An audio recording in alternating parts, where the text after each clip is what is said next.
Good afternoon and welcome everyone. I'm excited to moderate this panel discussion on cross-border government innovation. For long, public sector innovation research have focused on government capacity to innovate within its established territories and jurisdiction. In a world in a continuous change where problems have moved from complicated to complex, from local to global, governments have increasingly required to come together and find new solutions to shared issues. But how can governments innovate together and for the common good? What does it take to be successful at cross-border innovation? We have an impressive set of speakers to tackle these issues today. But before we start, we have prepared a short poll that should help us get going with this topic. It should appear now on the top right of your screens. And I invite you to respond immediately, and we will share the results of the poll later on. But now let me invite OECD Deputy Secretary General, Mr. Jeffrey Schlagenhoff, for some opening remarks. Mr. Schlagenhoff, the floor is yours. Thank you. And thank you all very much for joining us for this session on innovation through cross-border collaboration, governing global challenges. Since the onset of the COVID-19 crisis, governments around the world have moved fast and unleashed a torrent of innovation at a pace and scale not seen in generations. However, the crisis has also exposed several shortcomings and reinforced pre-existing vulnerabilities. At the national level, it has highlighted a lack of preparedness amongst governments to tackle global challenges. Only half of OECD countries have dedicated institutions tasked with identifying novel, unforeseen, or complex crises. At a global level, the pandemic has highlighted how the increasing interconnectedness of countries may have made the world more vulnerable to common threats and has exposed weaknesses in international cooperation. Major challenges such as COVID-19, climate change, digitalization, and migration are not limited by jurisdictional borders. They demand collective action across countries and policy fronts. In my view, demonstrating that we are collectively able to tackle the global challenges of our time is essential to reinforce democracy and public trust in government. As witnessed during the pandemic, innovation is a key tool to address today's most pressing global challenges. However, government innovation efforts today are largely confined to national or local borders. Why is cross-border collaboration not happening more often? And how can we break this paradigm? The OECD Observatory of Public Sector Innovation and the UAE Mohammed bin Rashid Center for Government Innovation have worked in partnership over the last year to determine which set of innovative practices governments can adopt to best support cross-border collaboration. Together, we have conducted extensive research, held a global call for innovations, and facilitated a number of open workshops on cross-border innovation.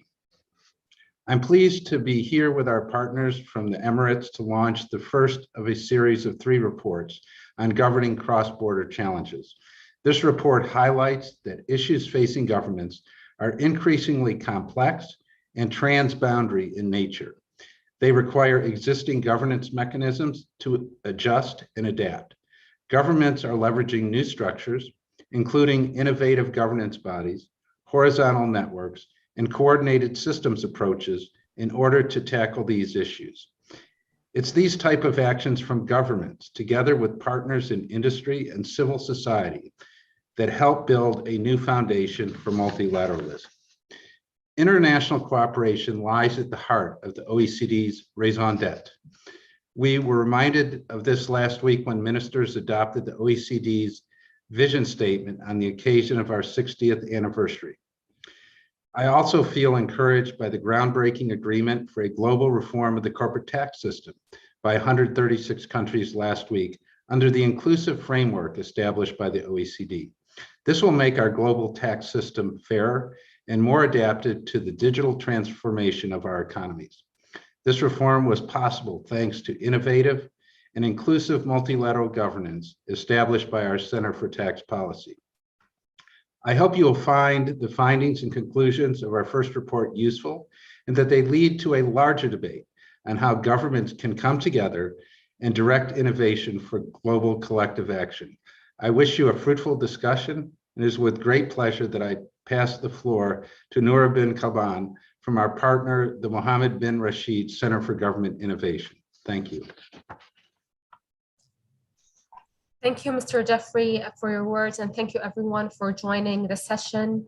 My name is Noura bin Kalban. I'm the project manager at the Mohammed bin Rashid Center for Government Innovation at the UAE's Prime Minister's Office. Just to tell you a bit about who we are, the Mohammed bin Rashid Center for Government Innovation was established in late 2014 to stimulate and enrich the culture of innovation within the government sector through the development of an integrated innovation framework. The goal is for innovation to become one of the key pillars of the UAE government in line with the vision of His Highness Sheikh Mohammed bin Rashid, UAE Vice President, Prime Minister and ruler of Dubai, which aims to develop government operations and enhance the UAE's competitiveness, making the UAE one of the most innovative governments around the world. We truly believe innovative ideas make a real difference in government work. And for that, the Mohammed bin Rashid Center for Government Innovation focuses on 3 E's, excuse me, enable, experiment, and enrich. Through the enable pillar, we aim to build the capabilities of the public sector employees. Through the experiment, we test new ideas and hypotheses within the public sector. And for enrich, we not only focus on the public sector, but also on the private sector and the society at large to celebrate innovation with the entire society, especially through UAE Innovation Month. We're very excited with the work we've done with OPSI and the OECD team. We've been partners for a very long time now, and we hope you enjoy the report, the first of 3. Thank you very much. Thanks, Noura, and thanks, Mr. Deputy Secretary General, for your opening words, reminding us how central is this topic of cross-border collaboration for the OECD, but globally for many of the member countries and non-member countries as well. I'll pass it now the floor to Jamie Berryhill, who will give us a brief overview of the report, Achieving Cross-Border Innovation, Governing Cross-Border Challenges, that has just been issued. Jamie, the floor is yours. Thank you very much, Marco, Noura, and Deputy Secretary General Swagenhop. I am just going to give you a very brief overview of the report and encourage you to check it out so we can quickly get to the main part of this discussion, which is the panel of experts that we've assembled for you today. As the Deputy Secretary General mentioned, we've been seeing increased levels of public sector innovation, including those that take a holistic and systems approach, cutting across silos and sectors. However, most of the efforts we have seen have really remained within the boundaries of individual countries or jurisdictions.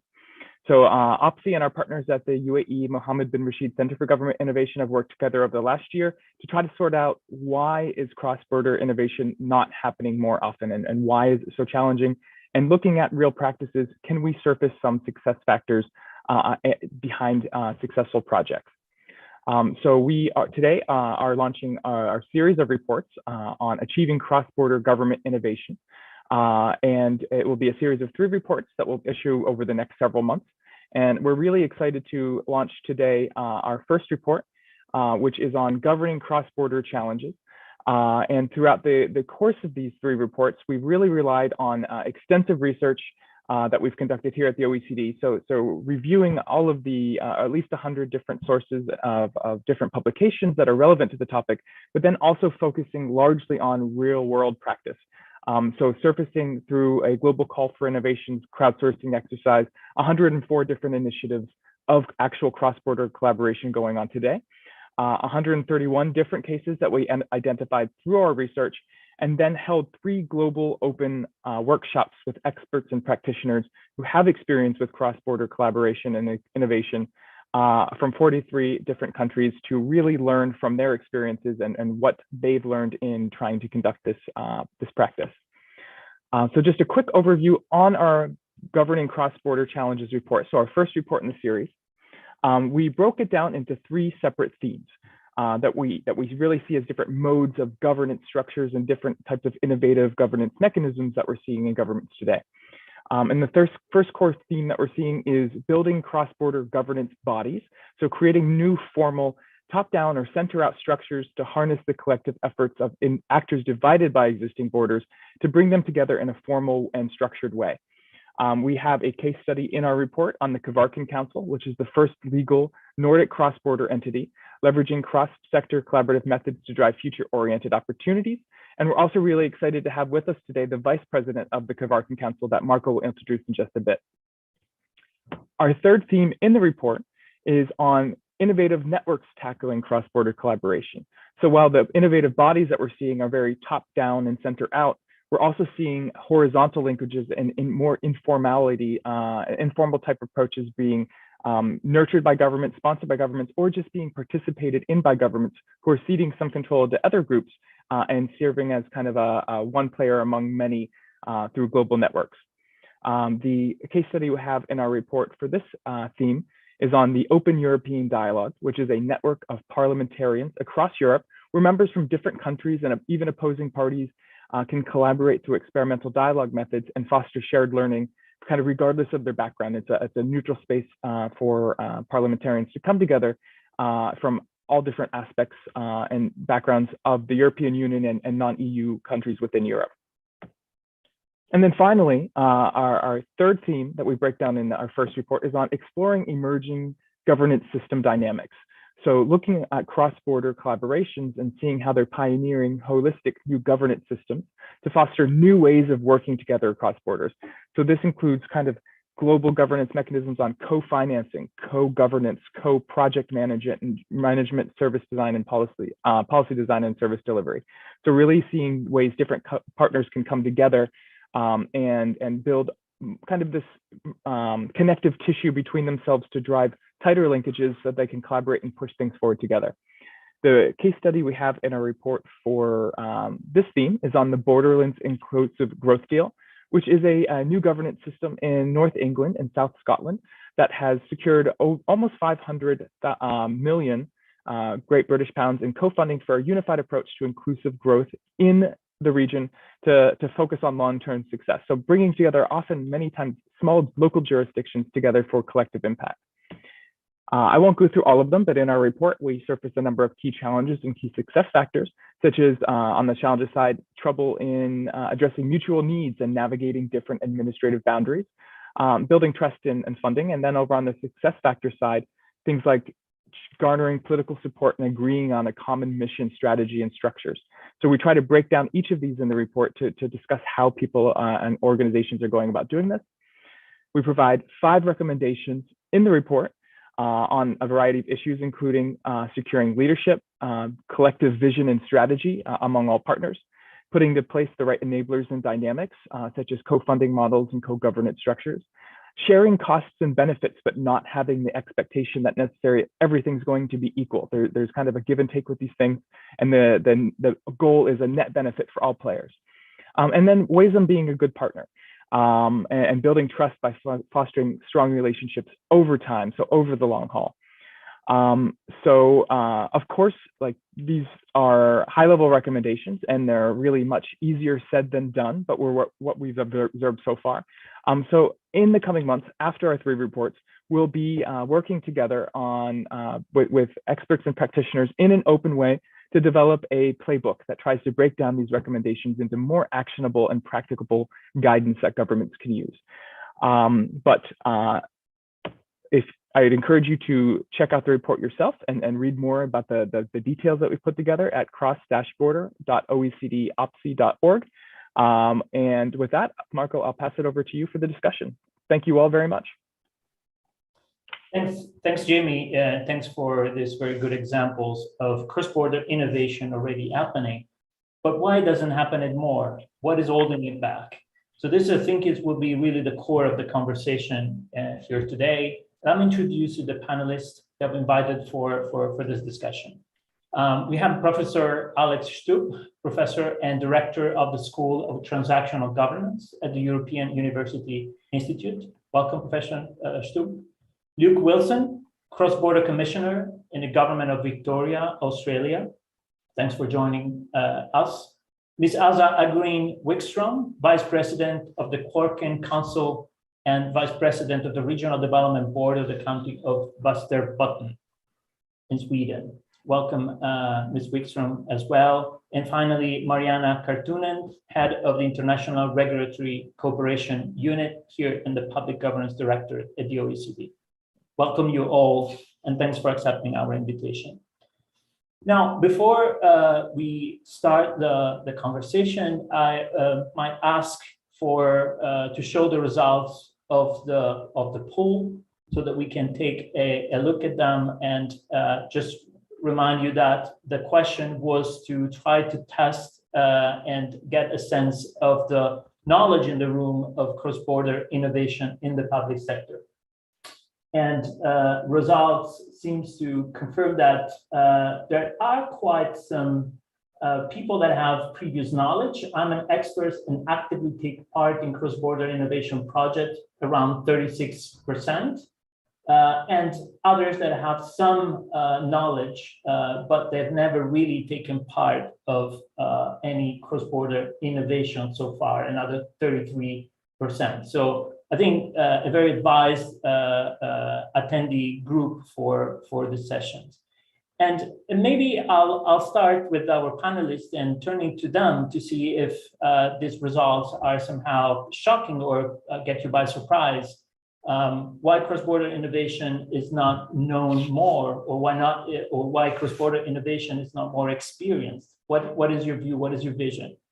Perhaps I'll start with Professor Stubb first to introduce himself and tackle this. Yeah, thanks a lot, Marco, and thanks for the question, and thanks for the poll. I think one of the main reasons is that cross-border is something that people don't very often talk about. You know, it's what I call the typical Brussels syndrome. So everything that's good, everything that's bad comes from Brussels, everything that's good is thanks to you. And when cross-border cooperation somehow succeeds, it's very difficult to sort of portray that in terms of communication or media. You know, our take, and I'm heading the School of Transnational Governance. So basically, governance beyond borders. Our thinking is very simple. It's that decisions nowadays don't take place in a vacuum. My son, who is 17, is here in his autumn break from high school from Finland. And he asked me this morning when we walked over to the university that why are you called the School of Transnational Governance rather than the School of International Governance? And I sort of stopped for a while and I said, well, it's because international means something between states, but transnational goes beyond that. You mentioned it earlier, as did Jamie when presenting the report. It's really about public actors, private actors, NGOs, private companies, civil service, government, academia, journalists, all being involved in sort of this decision-making pie. So I sort of understand the result of the poll, and that's because the term cross-border or the term transnational doesn't necessarily ooze sex appeal yet. But after these three reports, it will. Thank you for this view, and it certainly gives us the sense of the challenge that we're having here today to make it perhaps sounds more sexy than what it is. I'm turning to Mr. Wilson for his views on this, and he's a cross-border commissioner, so he's this bread and butter of the day. Why this cooperation doesn't happen that often? Is there's a problem in communications, a problem understanding what it really is? Luke, over to you. Yes, thank you, and thank you for the invitation. And I think I am interested in the results of the poll, that they do perhaps give an indication as to the answer to that question, that the lack of knowledge or perhaps there's a sense of cross-border both as problems but also opportunities. But in my role, which is largely dealing with subnational borders, but the trends and the common causes do seem to be quite in common with the cross-national border issue, that we are, our governments become very focused on almost their inner selves. In our case, they'll be based in a capital city. The borders around that can vary. And so it's not necessarily front of mind, but one of the other things I've found in my work is quite a lot of government agency people have actually come to me and said they don't feel that they have the permission to look across border, that it's almost, if any effort or time or investment in looking across the border and learning across and collaboration is almost frowned upon, as if, why are you doing that? That's not your KPI. You stick with the business in your jurisdiction, and that's not universal, but it's a very strong thread that I've come across. And so, and one of the jobs we've tried to take on then is to try and find ways to break through that and say, actually, it is worth investing. But it does mean and I was interested in the presentation, it does mean often you need to go to the political leadership or the senior leadership of the agencies and convince them of the value of that collaboration. Because we do get a sense that sometimes there's enough understanding that there's an appetite forms, that people are very shy and don't feel that they have that permission to act. Yeah, thanks, Luke. That resonates also partly with what we've seen in our research. And I'm turning now to Ms. Wikström to see what, based on her experience, if that holds true, is that there a sense of no permission to look at issues that really goes beyond borders, or is there anything else in this? Thank you so much, and thank you for the opportunity to be a part of this seminar, because this is one of my key issues that I'm always working with. I think soon I will get to your question, but from my point of view, it's about innovation, and innovation as such isn't always easy to detect if it doesn't appear in form of a new thing. Public sector is very much about services to the people, and cross-border innovation is sometimes both easier and as well as trickier to do due to different regulations in the countries. I think innovation isn't only the new things or gadgets, but also when smart people see new fields of utility for products or services we already know. For instance, take Spotify as an example for this. They saw that music and the CDs could combine into streaming services. The music wasn't new, and nor was the record players, but the way we then wanted to consume the music and where we wanted it. And I think much of this also applies for innovation in the public sector, as well as in the private sector.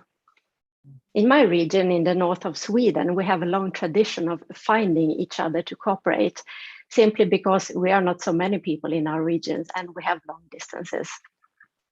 And for instance, our collaboration and cooperation in the Kvarken Council, where I'm a vice president for the moment, celebrates 50 years next year.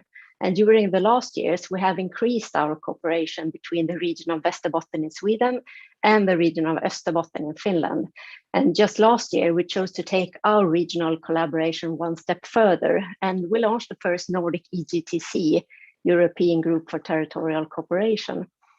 And I think one of the keys here is trust, simply a sense of not being fooled by a neighboring region, and the ability to be generous when new establishments chooses a place to locate, instead of being grumpy and envious. Well, easier said than done, of course, sometimes, but I think in the long run, the region will benefit from this. And some of the results of this is our brand new environmental friendly ferry between Umeå, Sweden and Vasa in Finland that launched in August this year. And also the establishment of the Nordic battery belt that now is forming in Finland, Norway and Sweden to meet the demand and upcoming need for all kinds of clean battery cells to the rapidly growing global market. And we're also working together to find new ways to electric aviation in our region. And some of these examples is a result of a sense that it is possible to be innovative and find new solutions to our region's problems and possibilities. and that the public and private sector can work together and be in it for the long run. So I think I agree with the co-speakers here also. Not many know so much about cross-border innovation or work as it is, but maybe soon will be more noticed. Thank you. Thanks, Ms. Bistrom. And I'm turning to Mariana for her views and perspective from an OECD international regulatory sort of cooperation point of view. Are these results of this poll shocking? What's your take on how much of this innovation and cross-border cooperation really happens? Thank you, Marco. And it's always hard to come after others who've already said everything. But to me, this poll result actually highlights one very interesting trend, is that the question, the most participants here seem to be already convinced about the importance of cross-border collaboration, right? So it highlights this kind of polarization that there is between either you're convinced that cross-border collaboration is important, you're more in favor of multilateralism, of international collaboration, etc., or you're more worried about sovereignty issues, you're more following nationalistic perspectives and more worried about your own country's priorities and needs. And from that perspective, I think that this survey result obviously highlights the very difficulty of the whole debate about, as others were saying, the difficulty to convince people on the need for cross-border collaboration, because precisely this is not actually a political issue. We see it that the economy didn't wait for governments to be ready to collaborate to go global. The virus didn't wait for the government to be ready to become a pandemic. Climate change is certainly not going to wait for anyone. So the kind of the need for cross-border collaboration to be really fully ingrained within governments and from our perspective, rule-making, policy-making, etc., really needs to be fully systematic and can't be a political preference, let's say. Thank you very much. Thanks for this view. I'd like now perhaps to dig a little bit more into the results of our research and the report that Jamie has presented today. And one of the aspects that the report covers is the different challenges and success factors when it comes to the governance structures that are really underpinning cross-border collaboration. What the panelists think of the biggest issues you've seen or directly faced in collaborating across border, and how can we make progress? How can we overcome them? Perhaps starting with Professor Stubb for his views on this. Oh my God, I'm in a tough position, almost as tough a position that Mariana was earlier, so it's first and last. Okay, just a few sort of random thoughts, and you might know that my background comes from academia, civil service, and politics, and most of what I've done throughout my life has actually been cross-border. So telegraphically, one issue is culture. So the understanding of culture and language of the other in any form of cross-border cooperation. I'm sure you've seen that in the OECD as well. We always joke about national stereotypes, but when we worked in the OECD for 5 years, we can confirm that the national stereotypes are very much there. Probably Mariana and myself are slightly different Finns than you are used to. I don't know if OPSI is the normal Swede, but we all have different ones. The second one is that we are actually a little bit tribal when we work either in the public sector or the private sector. In other words, we have a tendency to believe that whatever we work with is the most important one. And I think Luke put it very well and nicely, that it's not part of our key KPIs to do, cross-border or cross-sectoral work. And if that's the case, then it's very difficult to sort of convince your bosses or whoever is in charge to say that, this is what we should do. Let me give a final point, and this is a third point, and this is a little bit of a provocation, and it comes from some of the ideas put forward by Mark Leonard in his latest book on sort of the unmaking of peace, if you will. But the basic idea is this, that the instruments that globalization has given us in terms of internet, in terms of free trade, in terms of cross-border cooperation, in terms of technological advancements, everything that we think that is really good about globalization and should have brought us together into more cross-border cooperation. Let me throw it the other way around. As a matter of fact, right now, it's driving us apart. And communication is a big part of this. So social media was supposed to bring us together into a global community and speak the same language. Well, what is it doing at the moment? It's basically polarizing us. The same thing goes for international news. A lot of people are more interested basically in local news than international news. So what I'm trying to say that the cross-border for us and transnational seems natural, and it's great to work with it. But as a matter of fact, for those who are involved in the poll or who are working on a local community level, somewhere in the region of Kvarken, it's not a natural thing to do. So I'll just throw these 3 points. Thanks for this. And I'm turning to the panelists. This is very interesting. Is there anything natural in cross-border collaboration that we're missing and that we need to make sense of? And perhaps we can start from that. And Mr. Wilson, any views on this and globally on the success factors and challenges of cross-border collaboration? Yeah, I do. I think that that issue of cultural difference, and it might surprise you to learn that even in a single country between states, there are still sufficient cultural differences that we still experience the same pattern, at least in this country, which is sometimes unfortunate. But if I go, I mentioned earlier the question of permission, but one of the things we do see as a challenge, and I think it can come naturally, but it needs an investment, is that building of trust. And that's not to imply it's coming from a position of people mistrusting each other. It's just that it's often coming from a position where people just don't know each other.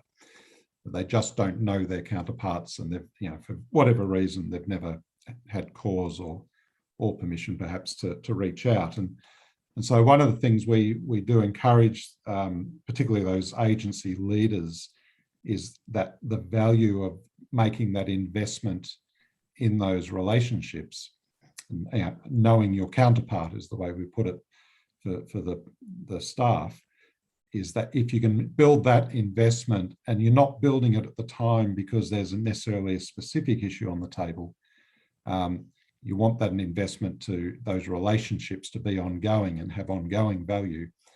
And we do see that if we can get agencies to move down that road, a lot of the benefits then start flowing a little more naturally, because once that relationship exists, it's just a lot easier to pick up the phone or to find the information or to ask the question, or and it's not done in an environment where there's a really acute burning issue necessarily.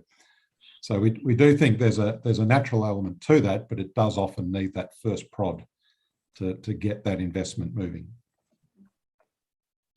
Thanks for this. And Haza, does this resonate with your experience? The building trust, creating connections, building relationship. Is that what is really the driver of it, or there is something more? I think it boils down to relationships, no matter what you do in personal life or in the politics or in the businesses. It's the relationships and how you can communicate with others. And we see during the years of our regional collaboration in the Kvarken Council, The problems we most often have seen is the national levels in both our countries. We have experienced some resistance or lack of interest from the national level during our work to build a new ferry between Sweden and Finland. But to get the results then, we needed to be smart and consistent.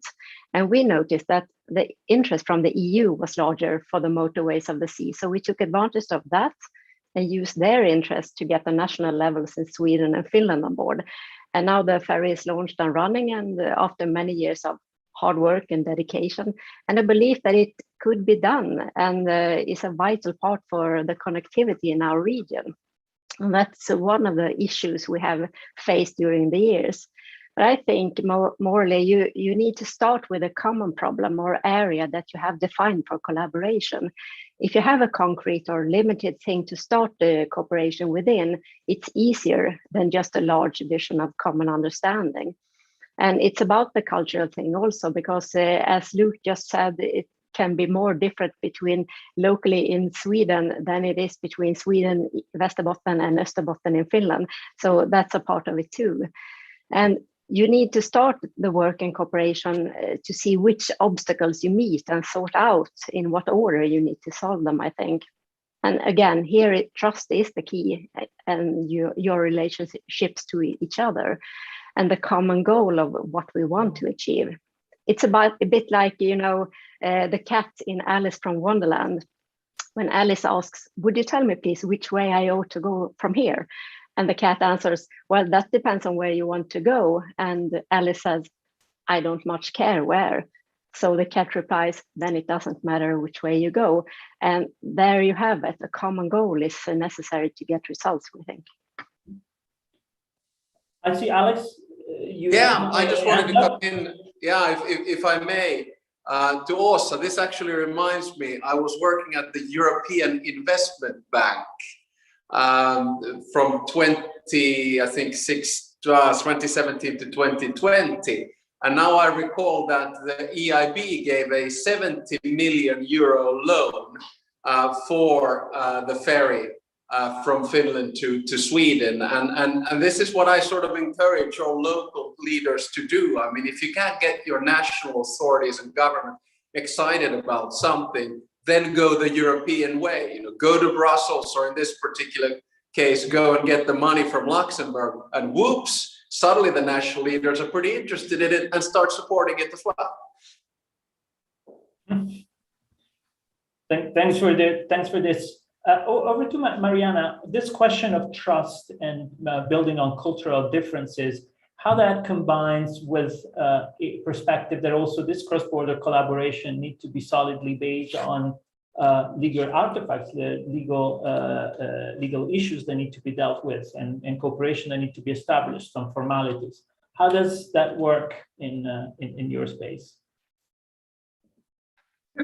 Well, precisely, I think that this issue of trust and difference of culture comes out a lot in our survey to OECD governments as part of the regulatory policy outlook that was just issued last week. That's where we asked basically how, first of all, who governments collaborate with, what kind of fora do they participate in, and interestingly as well, who, when they measure impacts of their regulations across the border, so who are my regulations affecting, they measure impacts unshockingly with their neighbor governments. So all of this, I mean, this is very unsurprising data that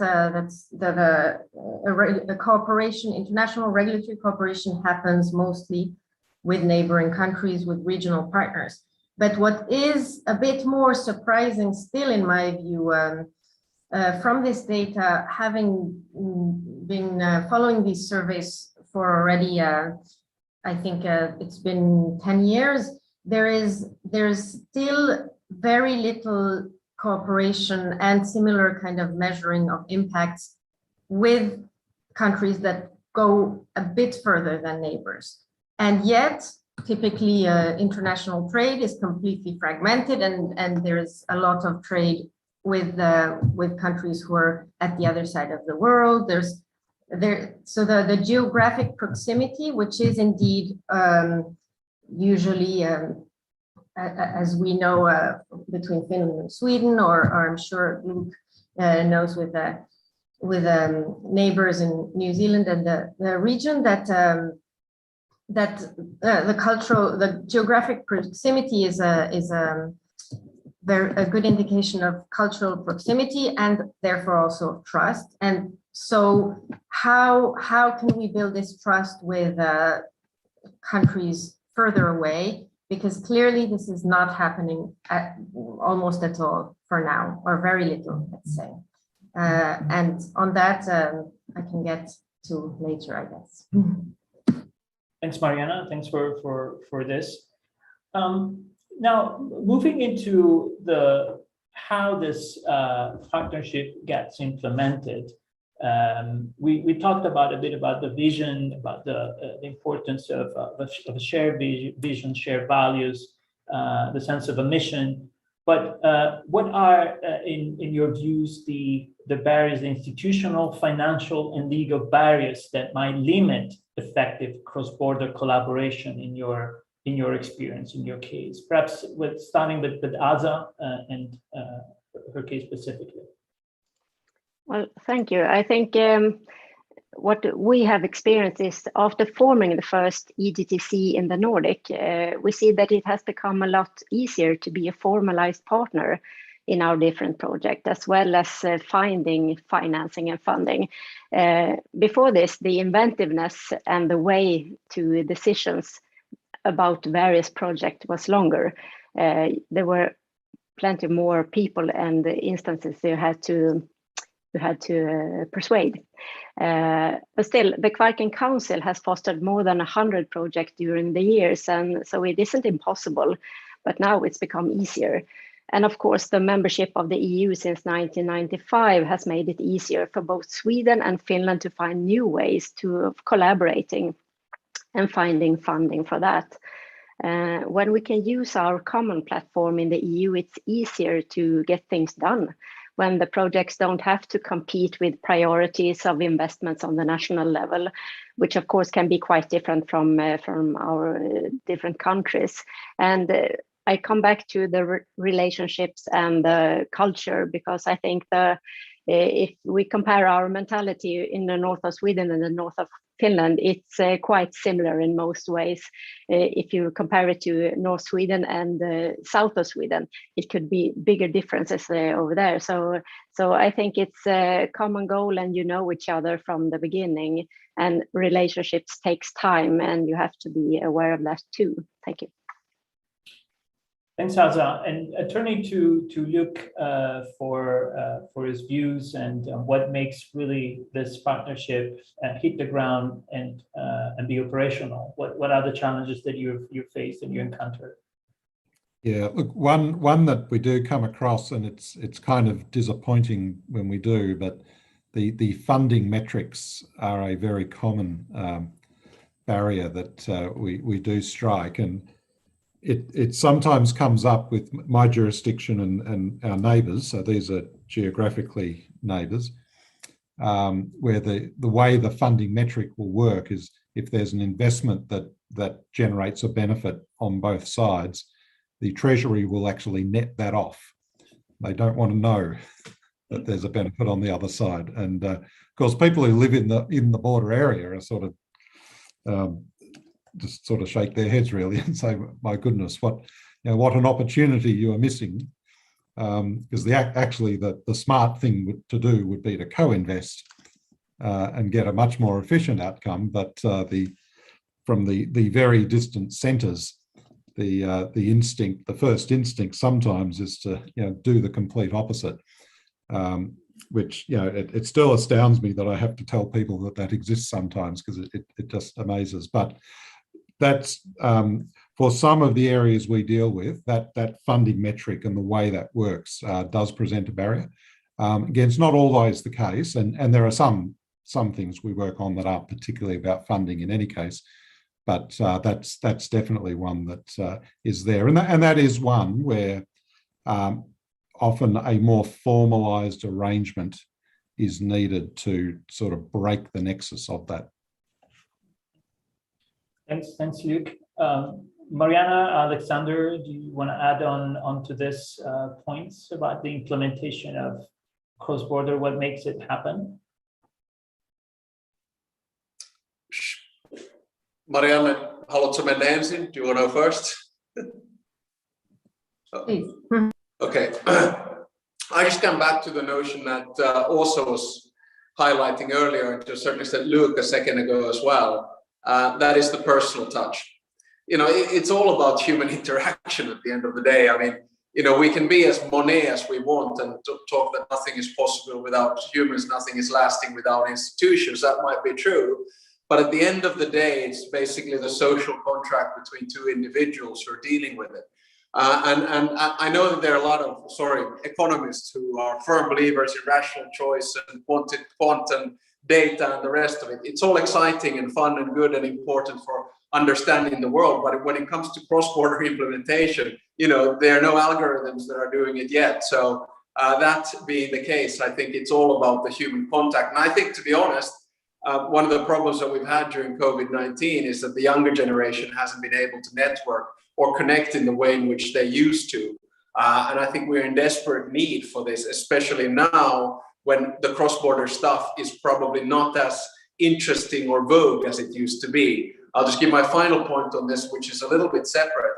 I think in the end of the 1980s, early 1990s, with the end of the Cold War and the collapse of communism, that was very much the time of liberalization and markets and cross-border and the rest of it.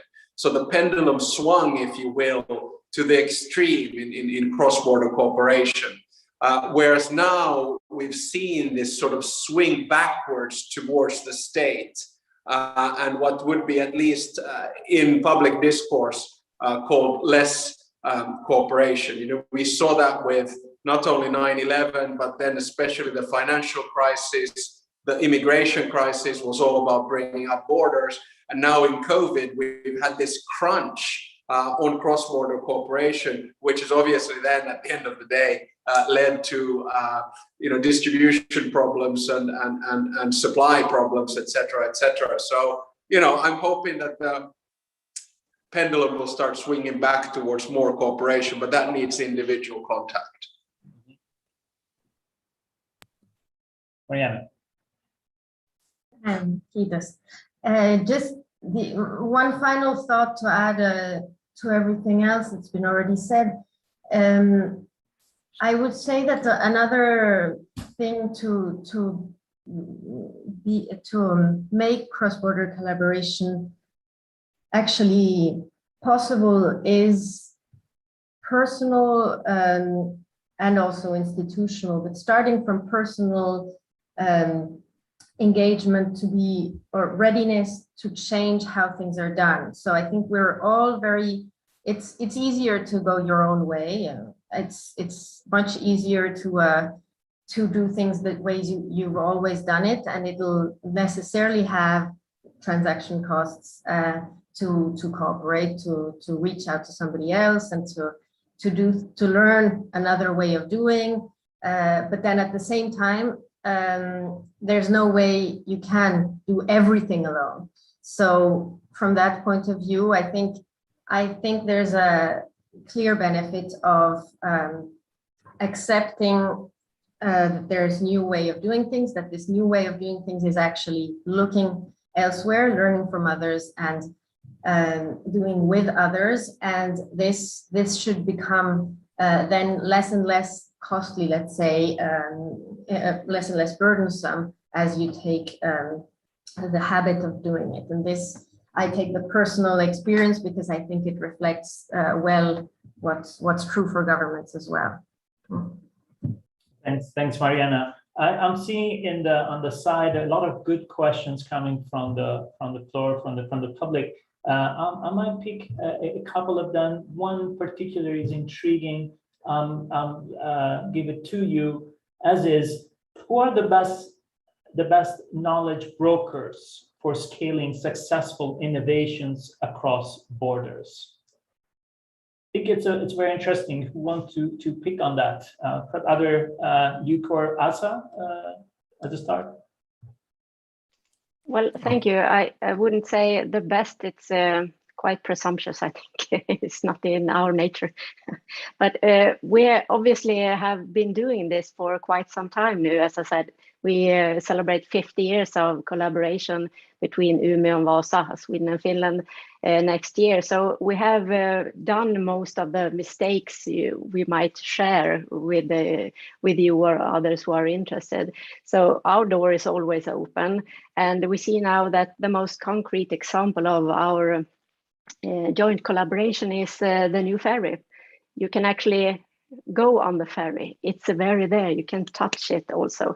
So I think this is a concrete example of our collaboration and how we did manage to get this in place. That is something we proudly and happily share with all the rest of you. So I'll start with that. Luke? Yeah, I love this question because I think the best people are the people who live and deal with the border. Yeah, if you want to find how to solve the border, there'll be a rich vein of ideas already there. Now, if they're adjoining borders, then that means dealing with people most likely in that geography. But if they're not adjoining borders, if they're distant, then go straight to the people who already trade across those borders, or you know, have whatever dealing through that, because that we just find that over and over, the people on the border have probably already solved the problem, or they already know the solution because they've tried all the other, they've been through the whole process over a long period. So yeah, the number one piece of advice to people, particularly in the centre who are often far away, is talk to the border, talk to the people at the border, and 95% of the time you'll find the solution is somewhere in there. Thanks, Luke. And Alexander, anything you want to contribute in this issue of scaling innovation across borders? What makes it possible or not? Well, my slightly ideological view is freedom. That's what you usually need. I think what you usually need are three things for innovation to prosper. One is regulation. Some people believe that we don't need regulation. As a matter of fact, you do need regulation in any free society, and that sort of regulatory framework needs to be conducive then to free enterprise and the rest of it, whether it's cross-border or inside the country. Then, of course, you can start getting into ideological debates about tax incentives and immigration and the rest of it. But that's a different story. The second thing you need is finance, money, in that I think some people have always been skeptical about public banks, the likes of the EIB or the World Bank or the EBRD or the AIIB, IFOs in general, and I don't think they should be, because they're pretty good at crowding in money. So at the EIB, the classic example I give, it goes into a project with roughly 50%. And because it's a AAA rated bank ad infinitum, because it's owned by 27 sovereigns, in other words, member states, then boom, you immediately know that this is going to be a safe investment, and the private sector and private banks, come in. And then from these two things follow the third most important thing, which is, innovation itself. Now, on Luke's example, on the people at the border know the best. Finland has 1,300 kilometers of border with Russia. I'm not always sure that I'm going to go and ask our border guards what the best way of cooperation is, but that's a different story. Mariana, if you want to add on that, or no? Yes, thanks. I think I would, of course, it's not always the case, but I would add that it's dialogue with the diversity of people, maybe not always just at the border, but also typically, and here comes the reality of global governance being so diverse, that's no longer just international organizations, for example, have all the information on innovation. It's not only governments who have all the information, but it's also, I mean, clearly it's companies who know what the impacts on the ground of regulation is. It's NGOs who know what the impacts on consumers and environment, etc. are. So it's really a very diverse set of actors that goes well beyond just the traditional actors of globalization. And there's a lot of work to do for a really cross-pollination of this information to happen. Thanks, Mariana. I'm particularly interested, and I'm seeing that also our public is interested in that, in picking on the implication for the public sectors in terms of the skills that the public servants need to have to do more, to develop and run cross-border cooperation. There's a question from Frederick that really points to that. How do we accept to invest in making public servants able to develop and run cross-border cooperation and international learning? Perhaps would Luke start picking on this based on his experience, of course? Yeah, it's a good question. Because in the end, you do need the public servants right across to be able to do this. You can't. It's not going to work if it's just in the hands of a small number of people. So you do want to normalize it. As I've said earlier, I think part of it is about permission, but I think also that the way we do it, and I admit I do have the advantage of dealing with geographic borders, neighbouring borders, but we actually we try and bring people out to the border and sit with the community who live and work in that border, because part of the issue is if you are a long way from it, or you're a long way from the problem, and whether it's geographical or any other measure, it's just hard to recognise. It's hard to know where to start. So we do bring them to the border in our case, and have them work with people who already experience the issues that we're dealing with, and put them in a problem-solving environment that looks like that, which helps them feed off it, but it also gives them a sort of like a safe place to practice. So they're not just sitting afar making judgments, which, to be honest, if they do it that way, it's it's kind of potluck as to whether any good ideas come out. So, but what it does take is it takes that permission and it takes that investment to be recognised. And if you don't have that, it's just very hard to. It's only a very small number of people who will leap at it really naturally. Thankfully, though, there are such people around. Asa, would you develop on this or have another angle to that question? Well, I agree with most of what Luke said, because the further you are away from things, the easier it seems to solve them for other people. So you need to be at the border or in the context where the problem is, I say. But then again, at the same time, you need to convince people who have the authorities to make decisions to actually see the problem. So it's a two-way street, I think. We do so in the regional level and the municipality level in Sweden. We have quite a few, or should I say, relatively few people who are specialized in cross-border and international collaboration and cooperation with the others. And this is something that we politically and we are very agree on this issue in the region and the municipalities, because we are in the northern part of Europe and far away from Brussels. And the further away you get from Brussels, the distance is quite significant, I'd say, both mentally and physically. So I think with this, you need to allow people to get their skills in working internationally and cross-border, because it doesn't, it isn't a skill you're born with. You have to learn how to do this. And again, relationships and trust is key even here, I think. Thank you. Alexander or Mariana, any additional views on this question of skills for cross-border collaboration? Yeah, I mean, sure, I'll say a couple of words on it. I mean, this is nothing new to the people on the screen and most probably people listening to us and certainly people at the OECD, but internationalism or cross-border, it's also the question of identity. And I think, also is completely correct in pointing out that, it's something that you don't grow into.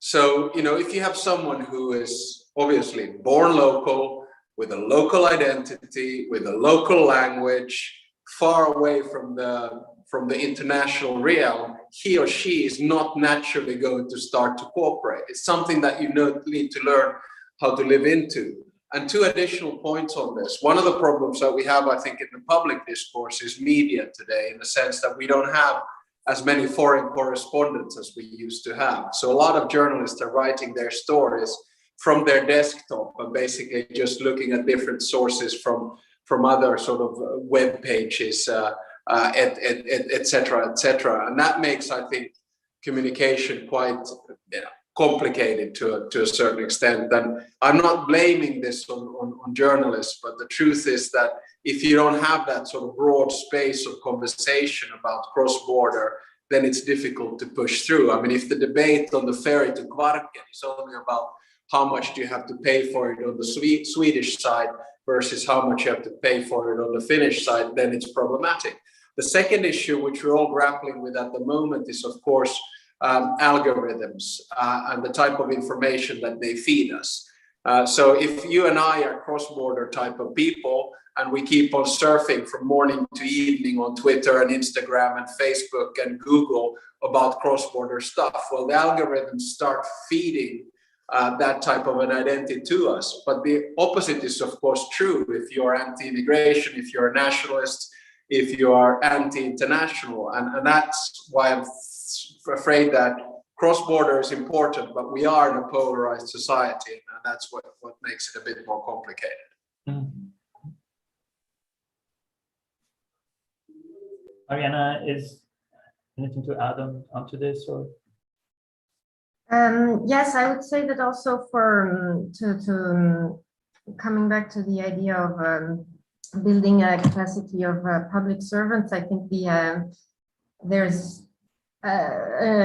importance of building or having carrots and sticks. I mean, having the carrots, so the incentives, and that's, I think that's exactly where we have the problem that's been mentioned. That was just mentioned by Alexander right now about when you're not convinced, it's against your ideology or it's against your identity to collaborate, then it's very difficult. But then if you also have a combination of sticks, so to speak, so that there's it's ingrained in the law, it's ingrained in the regulation or in somehow international standards or whatever the source, but that there is a mandatory requirement for you to consider cooperating, then I mean, then it's a reality. I think it's very difficult to go about it without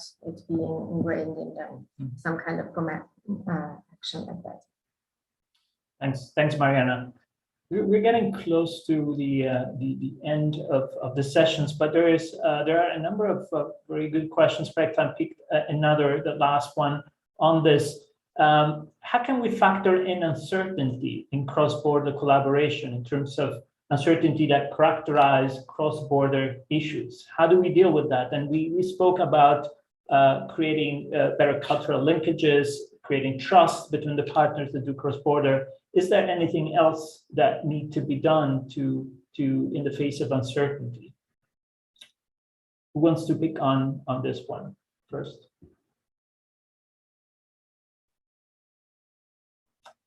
I'll then go with Alexander. Yeah, thanks.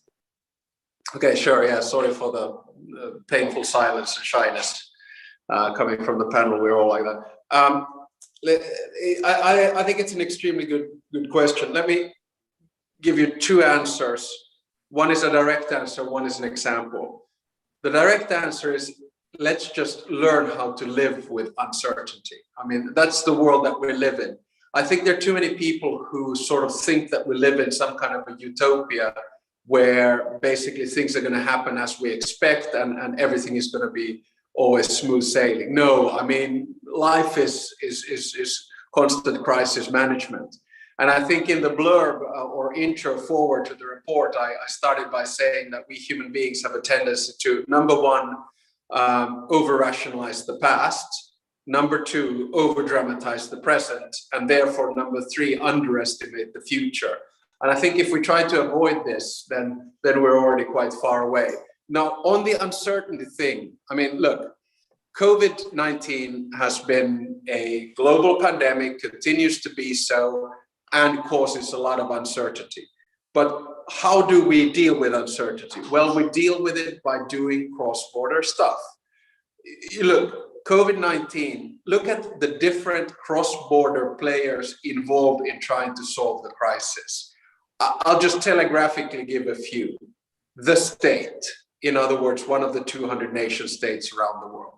Regions, international organizations ranging from the WHO to the UN, to the European Union, even the OECD. Big pharma, in other words, the private sector. Scientists, in other words, those people who invented CRISPR technology in the early stage. The transport sector and value chains to make sure that we have enough masks, if we have enough vaccines, etc. Procurement, the people who were procuring the different vaccines. Trade, finance, information and disinformation, NGOs such as Gavi. So what I'm trying to say is that, when you're in an uncertain situation, the last thing you want to do is basically to close shop and turn inward. That's the natural inclination of a democratically or otherwise elected politician. But what we really need to do if we want a solution to uncertainty is go cross-border. That's pretty good and convincing speech, Alexander. I'll let the other panelists perhaps respond to that and see if there's anything else to add to in a face of uncertainty. What's best to be done, Luke or Asa? I do like that approach, and I think because I think it's quite right. If in the face of uncertainty,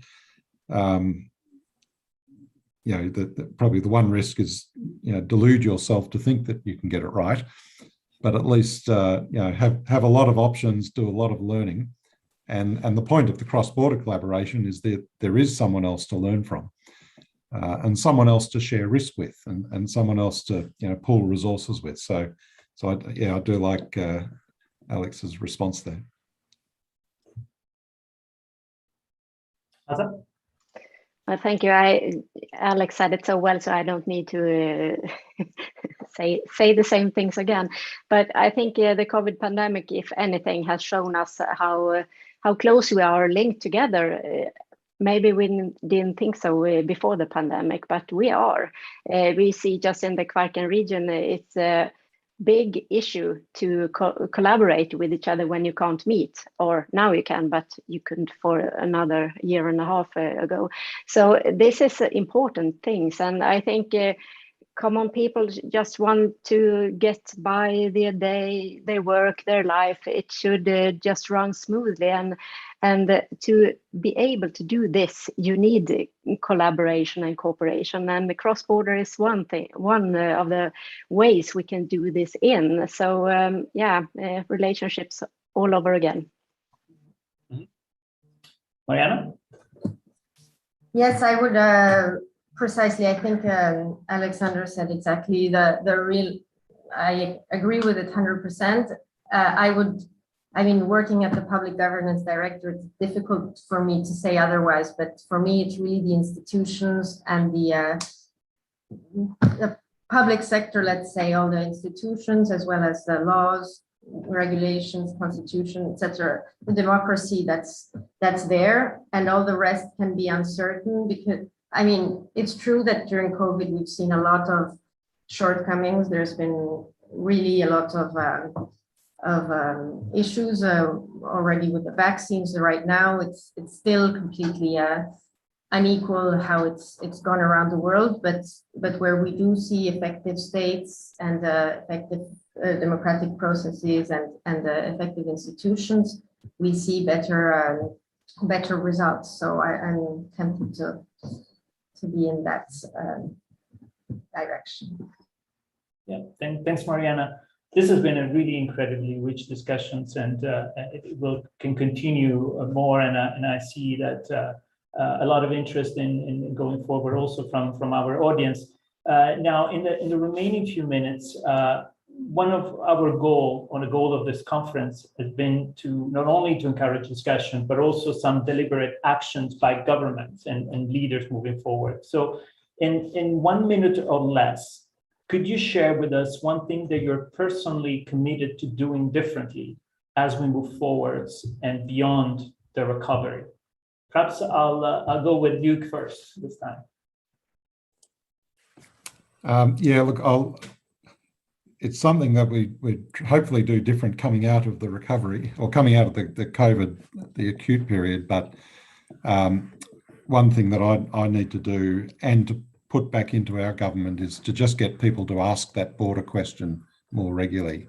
And that's the way we'd like to frame it.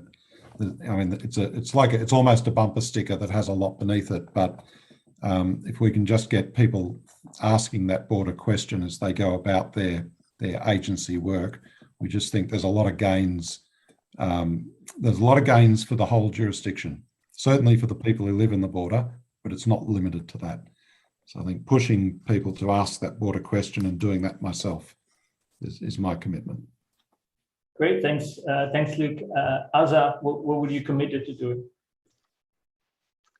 Well, I'd say do what you can with what you have where you are. And this is a normal state of mind for those of us who live in the northern part of Sweden, but also recognize that you can do more if you do it in cooperation.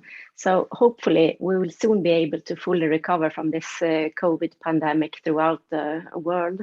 And going forward, I see the need for deeper cooperation, and the exchange of best practices is necessary. So I am committed to work even more in finding new areas of cross-border cooperation to create the best conditions for growth in our region. So thank you.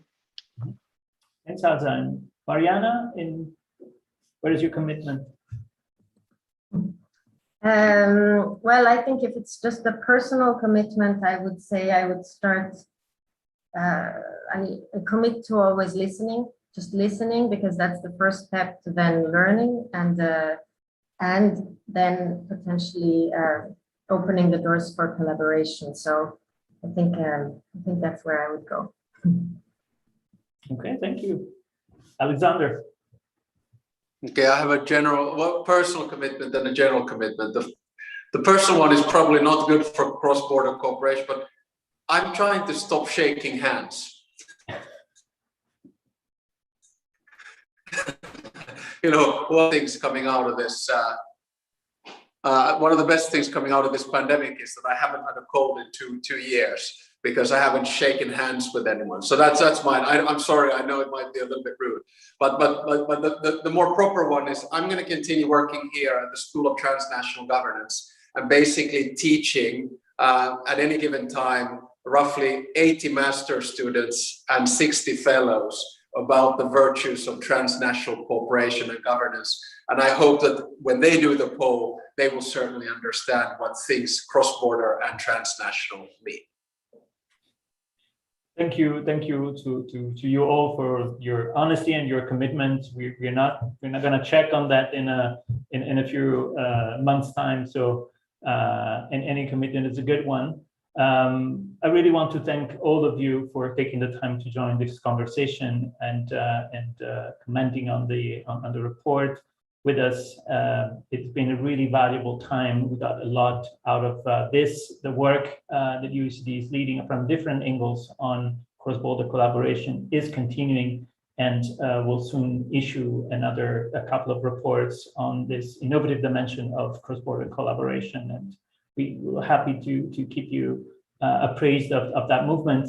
I'd also like to thank all the team behind the organization of this session, the supports that has been provided to make it possible, and Jamie Berryhill, who is the author of the report that has been presented. Has done an incredible work for over the past few months.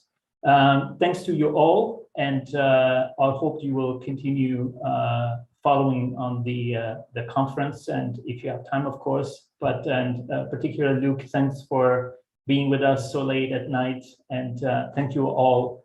Thanks again, and I look forward to seeing you soon. Bye-bye. Thank you.